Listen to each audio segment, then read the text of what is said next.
La Société d'astronomie de Rennes présente la chronique astronomique. Découvrez l'actualité des phénomènes spatiaux.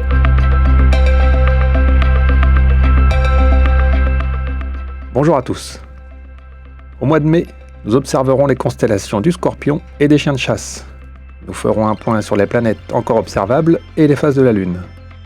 Comme le mois dernier, nous fêterons un anniversaire et on vous donnera quelques conseils pour observer les passages de la Station spatiale internationale. Allez, c'est parti. La superbe constellation du Scorpion montre le bout de son nez en mai. Enfin, surtout sa tête, que l'étoile géante Antares permet de repérer. Cependant, cette constellation reste assez discrète à nos latitudes. On ne peut pas la voir en entier. Une partie du corps du Scorpion reste cachée sous l'horizon. Profitez d'un voyage entre les tropiques du Cancer et du Capricorne pour profiter pleinement du spectacle. Son étoile principale est donc Antares. C'est une super géante rouge, couleur qui permet de la distinguer à l'œil nu. Super géante comment, me direz-vous ? Eh bien, son diamètre fait plus de 800 fois celui de notre Soleil. Donc si on plaçait Antares à la place du Soleil, Antares engloberait Mercure, Vénus, la Terre et Mars. Rien que ça. Autre caractéristique d'Antares, c'est en fait une étoile double. L'étoile principale, la supergéante rouge, est en fait accompagnée d'une autre étoile plus petite. D'ailleurs, la plupart des étoiles ne sont pas solitaires comme notre Soleil. Plus de la moitié des étoiles font partie d'un système double ou triple ou d'un système encore plus complexe. Pour en revenir à notre Scorpion, le mois de mai reste la période idéale pour observer cette constellation, et donc Antares en particulier. Mais prévoyez un horizon au sud dégagé, et prenez même un peu de hauteur si vous pouvez. Si le ciel est clair et bien sombre, vous pourrez également distinguer l'amas globulaire M4 situé juste à droite d'Antares. L'utilisation de jumelles ou d'un télescope vous permettra de le discerner à coup sûr. La seconde constellation de ce mois de mai est la constellation des chiens de chasse. C'est un astérisme, une sorte de dessin formé par les étoiles, très simple, car il est réduit à 2 étoiles. Difficile de faire mieux, mais il n'est pas si facile de le repérer. Un moyen simple de la repérer est d'abord de trouver la grande ourse. La constellation des chiens de chasse se situe juste en dessous, juste sous le manche de la casserole. Ces 2 étoiles n'ont rien de particulier, mais l'espace occupé dans le ciel par la constellation héberge des galaxies remarquables et principalement la galaxie du tourbillon M51. Une superbe galaxie vue de face qui joue avec une autre galaxie plus petite. M51 est une galaxie spirale avec des bras bien définis. Elle a été découverte en 1773 par l'astronome Charles Messier, qui l'a intégrée à son célèbre catalogue. Je vous invite donc à chercher des photos de la galaxie du tourbillon, mais pour vivre une émotion plus forte, rien de tel que de la visualiser avec un télescope. Rapprochons-nous un peu de la banlieue terrestre pour parler de la Lune, et de ses phases pour le mois de mai. La présence de la Lune dans le ciel est une information utile pour l'observer ou la photographier. Mais cette information est également importante pour les astrophotographes qui préfèrent les nuits sans lune pour photographier les objets du ciel profond comme les galaxies et les nébuleuses. Donc, le premier quartier de la Lune aura lieu le 4 mai. La pleine Lune sera visible le 12, le dernier quartier le 20 et la nouvelle Lune le 27. Cette nouvelle Lune de fin mai rappellera des souvenirs aux quelques photographes de paysages nocturnes de la Société d'astronomie de Rennes, car juste après le confinement de mai 2020, un petit groupe était allé passer la soirée et une bonne partie de la nuit aux abords du Mont Saint-Michel, un souvenir mémorable. Reprenons un peu de hauteur pour aller du côté des planètes.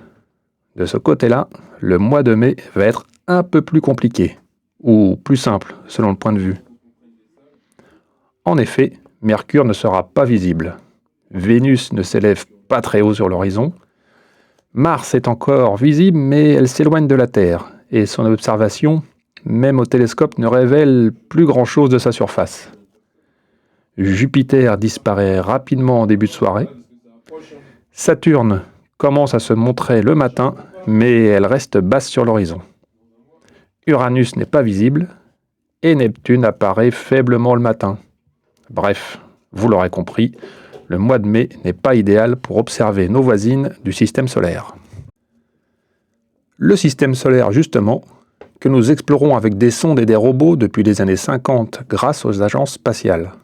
Mais si vous demandez à quelqu'un dans la rue de vous donner le nom d'une agence spatiale, il est très probable que la réponse sera le nom de l'agence spatiale américaine, la NASA, celle qui a envoyé les hommes sur la Lune et nombre de sondes explorer le système solaire et même au-delà. Mais si ces derniers temps, elle est un peu éclipsée par une agence spatiale américaine privée dont le dirigeant est proche du président américain, celle qui nous intéresse aujourd'hui est l'agence spatiale européenne qui fêtera ses 50 ans le 30 mai 2025. L'ESA, donc, a été fondée en 1975 et compte 23 pays membres, dont la plupart sont des membres de l'Union européenne. Mais on y trouve également des membres hors Union européenne comme l'Angleterre, la Suisse et la Norvège. Pour faire un bref historique, disons que jusqu'en 1972, les pays européens n'étaient pas bien coordonnés pour organiser les activités spatiales. Les multiples échecs de la fusée Europa jusqu'en 1972 imposa aux pays européens de se réorganiser afin de garantir leur accès indépendant à l'espace, sans s'appuyer sur les États-Unis ou l'URSS. Comme un air de souveraineté toujours d'actualité. Un premier accord est trouvé en 1973 entre la France, le Royaume-Uni et l'Allemagne, mais c'est le 30 mai 1975 que la Convention de l'Agence spatiale européenne est signée par 11 États. Un des programmes phares de l'ESA est le programme Ariane, bien sûr, un lanceur entièrement européen, dont le premier exemplaire, Ariane 1, est lancé avec succès le 24 décembre 1979, depuis la base de Kourou en Guyane. Les activités de l'Agence spatiale européenne se sont depuis diversifiées dans les domaines de l'astrophysique, de l'étude du système solaire et de l'observation de la Terre. D'autres fusées ont été développées, comme les lanceurs Vega et les versions d'Ariane, qui en est aujourd'hui à sa version 6. D'autres fusées sont en développement en collaboration avec des entreprises privées du New Space européen, comme on dit. L'ESA est également reconnue pour ses compétences pour les vols habités avec la capsule Orion et coopère avec de nombreuses agences spatiales américaines, japonaises, indiennes et chinoises. En France, c'est le CNES, le Centre national d'études spatiales, qui assure la participation française à l'ESA. L'ESA est également connue pour sa contribution à la Station spatiale internationale à travers le laboratoire européen Columbus. La Station spatiale internationale, ou ISS, qui est son acronyme anglais, est composée de multiples modules et laboratoires, russes, américains, japonais, européens, et des éléments canadiens. Le premier module a été lancé en 1998, et aujourd'hui, ce sont près de 400 tonnes de technologie qui tournent à environ 400 km au-dessus de nos têtes.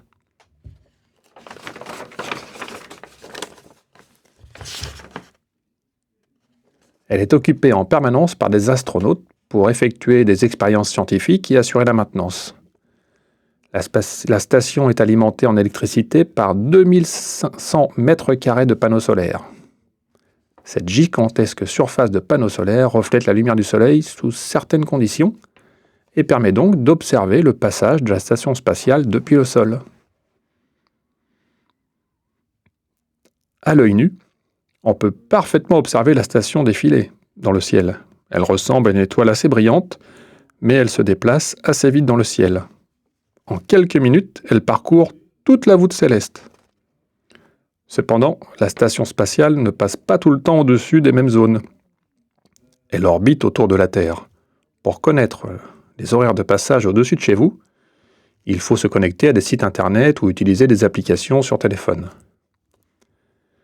Vous saurez alors précisément, en fonction de votre localisation, les heures de passage, sa trajectoire en fonction des points cardinaux, des constellations,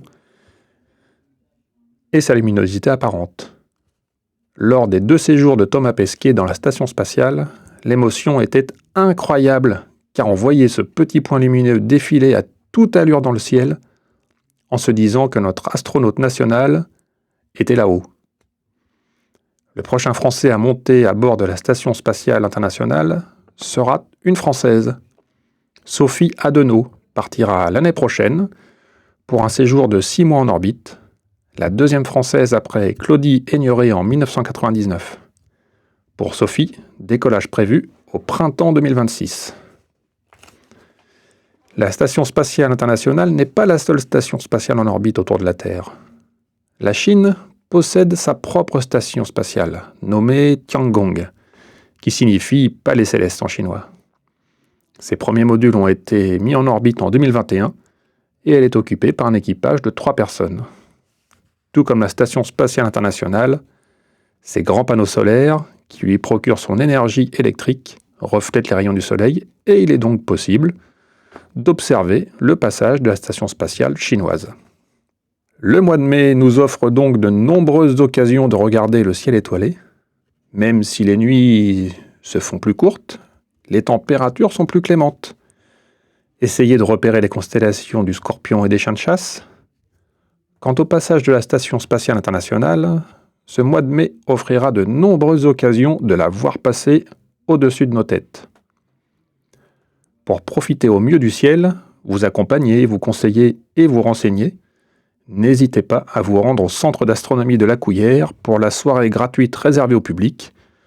Ce sera le samedi 17 mai à partir de 20h30. Belles observations et à bientôt!